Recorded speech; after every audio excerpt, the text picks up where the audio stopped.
Eu tenho desenvolvido um método de pintura muito maluco que eu apelidei de Color Hack. Basicamente é um método onde você dispõe algumas esferas e renderiza elas dentro do Blender, e elas acabam tendo a mesma harmonia de cores, os mesmos contrastes e a mesma fonte de luz. No vídeo de hoje, basicamente eu ensino vocês como que vocês podem criar e replicar essa ideia do Color Hack no Blender, mas se você quiser baixar ele já prontinho e assistir a uma aula ensinando como utilizar ele nas suas pinturas, a gente acabou de gravar uma aula, uma live muito legal, onde a gente passou 2 horas conversando e aplicando a ideia e o conceito do Color Hack em algumas pinturas. E ali já deu para perceber a potência e a utilidade que esse Color Hack pode ter. E não só isso, por R$19,90 aí você assina a área de membros, tem acesso a essa aula, ao Color Hack, aos meus brushes e a um monte de outras coisas exclusivas, aulão, análise de obra de arte, a nossa comunidade, tudo pelo mesmo valor. Então eu convido vocês a pelo menos conhecer a área de membros. Se vocês produzirem alguma coisa utilizando a ideia e o conceito desse Color Hack, por favor me marca aí nas redes sociais porque eu quero muito ver. É isso, galera, um ótimo vídeo para vocês e até a próxima.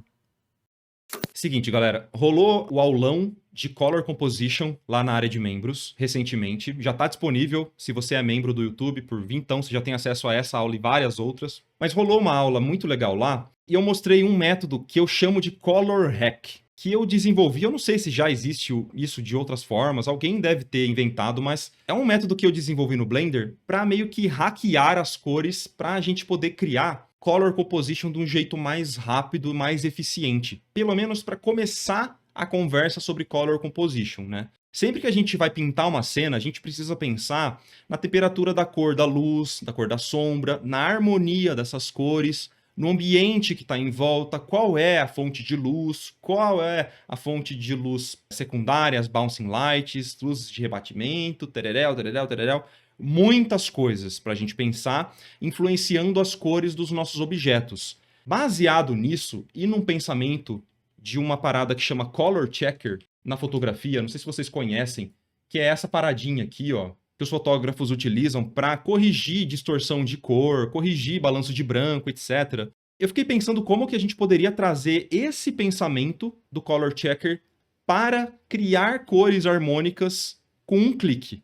E aí eu criei um arquivo que chama Color Hack, que é basicamente essas esferas em 3D, e a gente muda o ambiente em volta delas para utilizar o render, o resultado dessa mistureba toda, na hora de pintar. Então, por exemplo, esse aqui foi o Color Hack que eu usei para criar esse Color Comp junto com a Roberta Paz, e é uma pintura que a gente fez em 3 artistas na Mar Studio, eu, Roberta Paz e o Flaviano Pivotto, só para dar os créditos certinhos, né? Mas nesse color que eu fiz, junto com a Roberta trabalhou no cenário e eu trabalhei nos personagens. Os personagens, na minha visão, eu explico isso na aula com bastante calma, mas na minha visão eles são basicamente esferas ou cilindros. São formas muito simples na hora de fazer esse guia de cor, tá? E basicamente é isso que é o meu Color Hack. Então, quando eu precisei de um amarelo, nessa ambientação dessa luz específica que eu tinha pensado, eu peguei diretamente a cor desse amarelo, dessa esfera que eu gerei, e pintei direto. Color Picker. Eu fui roubando as cores desse meu Color Hack, tá?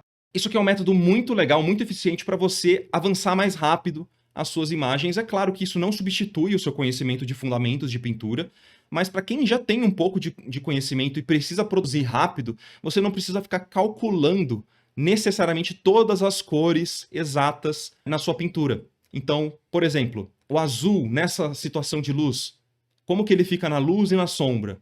O vermelho na luz e na sombra, o laranja na luz e na sombra. Sempre que você for escolher uma cor, automaticamente meio que você já tem que fazer um cálculo. Mas às vezes esse cálculo não fica tão preciso. E desse jeito eu consigo uma certa precisão.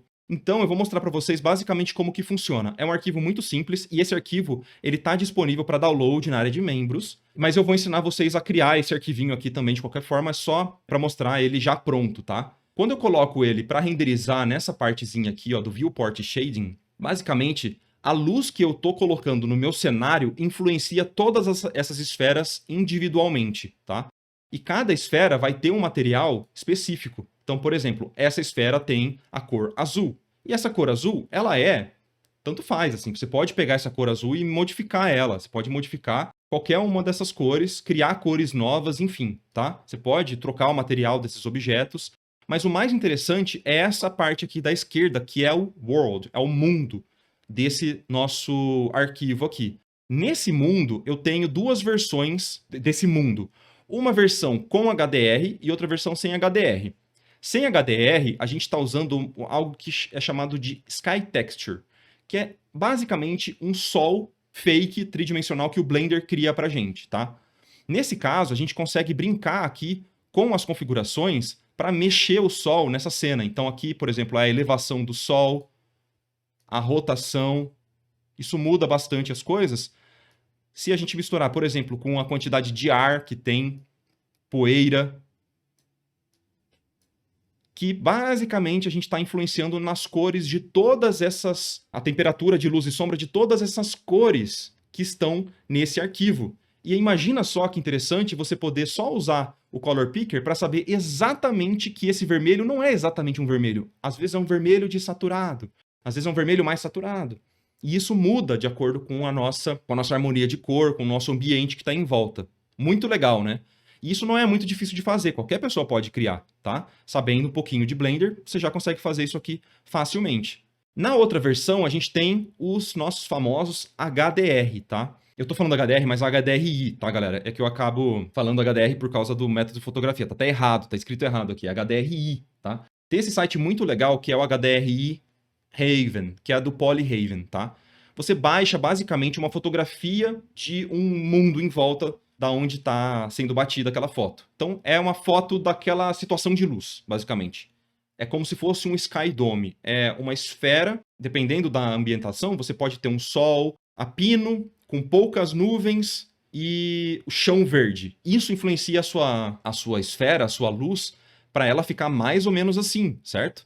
Então, as luzes de rebatimento vão ser de um jeito, a luz direta vai incidir e vai trazer uma informação de cor de um jeito específico, que seria muito diferente de, por exemplo, um entardecer, onde a gente não tem um sol direto. A luz ela é completamente difusa e a esfera vai ficar muito diferente. Se você for pintar uma cena nessa situação de luz e uma outra cena nessa situação de luz, elas vão ficar muito diferentes porque a luz é o que comanda completamente as cores e a influência de sombra das nossas ilustrações, certo? Com esse pensamento, a gente também consegue importar esses mapas aqui para esse Color Hack. Então, se você selecionar aqui nessa versão com HDR, clicar nessa pastinha aqui, você pode selecionar os HDRs que você baixou no Polyhaven, que é naquele site lá. Que basicamente, galera, é só selecionar o HDR que você quiser utilizar, clique em Download, salva todos numa pastinha só para você ter isso organizado, e é isso, basicamente é isso. Aqui eu vou selecionar, por exemplo, esse Pink Sunrise, que é um mapa que eu já baixei. Não mudou nada, porque a gente precisa modificar esse carinha aqui, ó. A gente tem que modificar esse carinha e mudar a força aqui desse mapa. Então, essas são as cores nessa forma de ambientação, tá?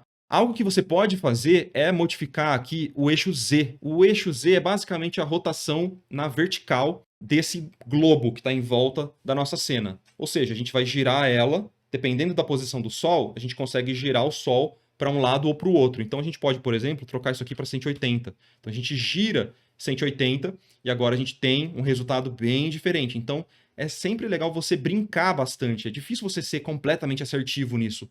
Como eu disse, isso é um start, né? É um início para que você tenha as suas cores ali na sua cena e depois você vai acabar colocando efeito, modificando, gerando luzes de rebatimento diferentes, elas têm que interagir entre si, elas não interagem entre si aqui, mas enfim, esse aqui é o mapa de HDRI Sunrise. Vou clicar aqui, eu vou selecionar agora, ó, esse Symmetrical Garden. Vamos lá, ó.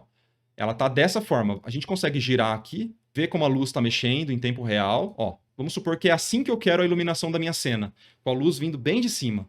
Ótimo, então você pode renderizar isso aqui e utilizar. E é legal que você pode ver que eu tenho várias cores diferentes e materiais diferentes também. Eu deixei aqui disponível uma cor meio prata, um metálico, né?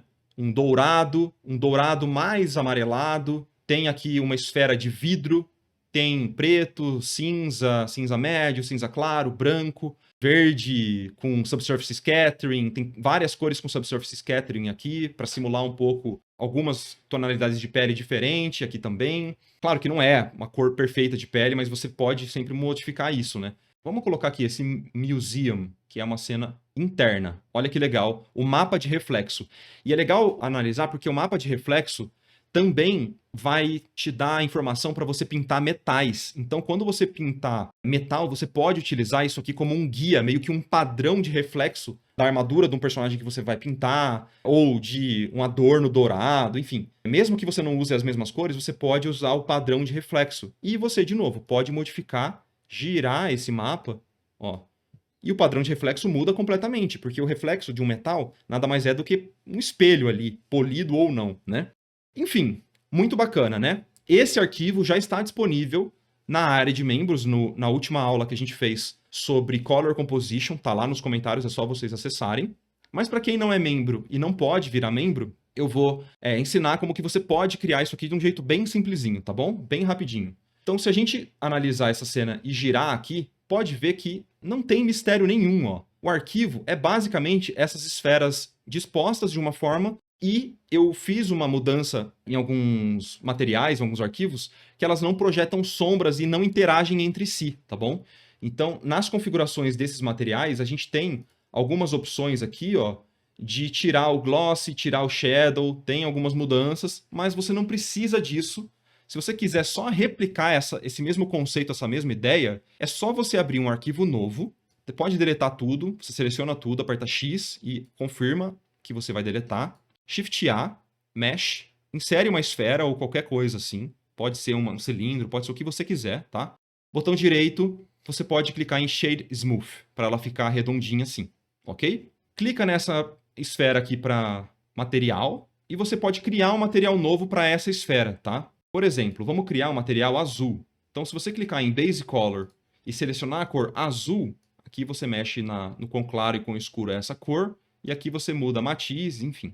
E também um pouco da saturação, né? Selecionando aqui a sua cor, você vê que não modificou nada, tá? Por que não modificou nada? Porque você não tem ainda o seu motor gráfico renderizando essa esfera para você. Isso aqui é só uma pré-visualização da data desse objeto, né? Da informação desse objeto geométrica. Depois disso, para você ver a cor desse objeto, você pode vir aqui, ó, na última bolinha, que seria o Viewport Shading. Clicando aqui, você vai perceber que está tudo muito escuro. Provavelmente tudo muito escuro. Por quê? A gente não tem esse mundo dentro dessa esfera, certo? Para você modificar esse mundo, você clica aqui em World Properties, as propriedades do mundo. Provavelmente o seu vai estar diferente do meu, mas você pode clicar aqui em Color e clica em Environment Texture.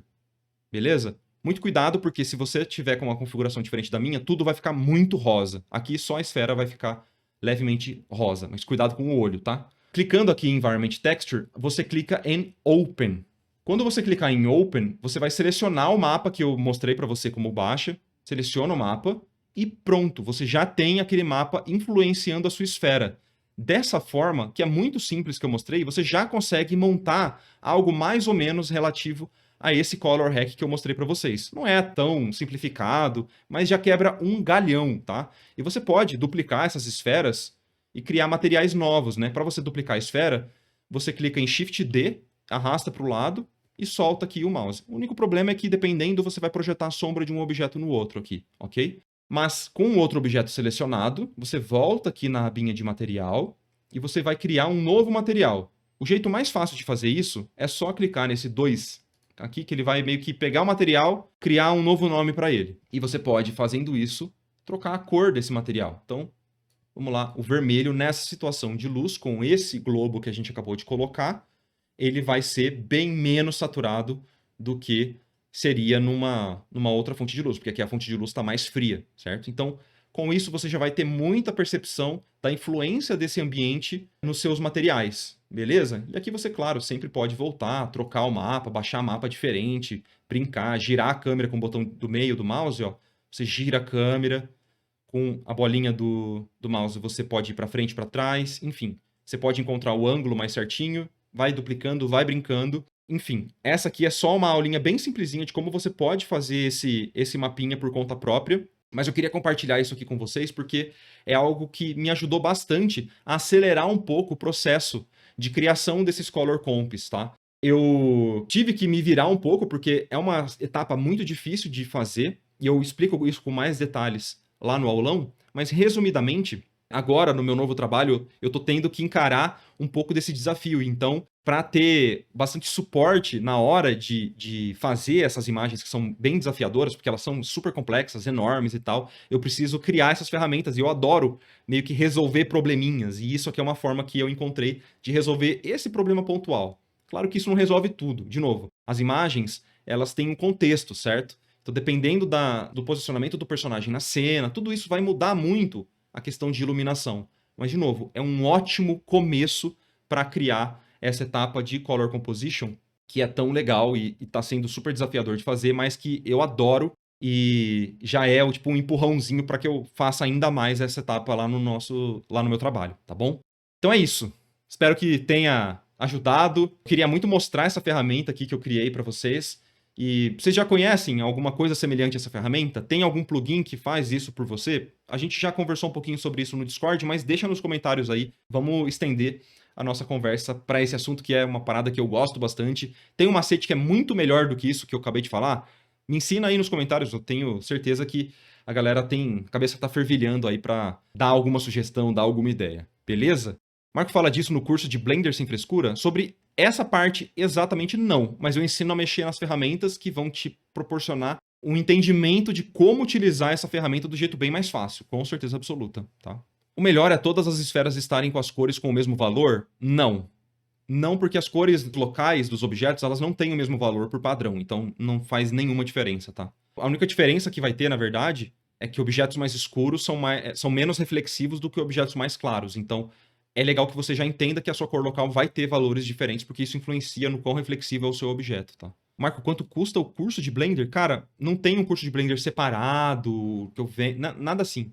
É literalmente, tipo, você paga R$ 20, acessa a área de membros e você tem acesso a todas as aulas que eu já dei, inclusive ao curso de Blender, inclusive ao aulão de Color Composition. Eu sei que às vezes eu não deixo muito claro o que é o curso, parece que é um negócio super caro. Custa vintão, velho. Vintão por mês. Vocês têm acesso, dentro da área de membros, a isso, a um monte de live exclusiva e um monte de outras coisas. Então, só para deixar claro, porque às vezes eu não comunico muito bem o que é a área de membros, né? Espero resolver isso em breve. Eu vou tentar comunicar melhor com vocês o que é a área de membros e o que vocês têm acesso.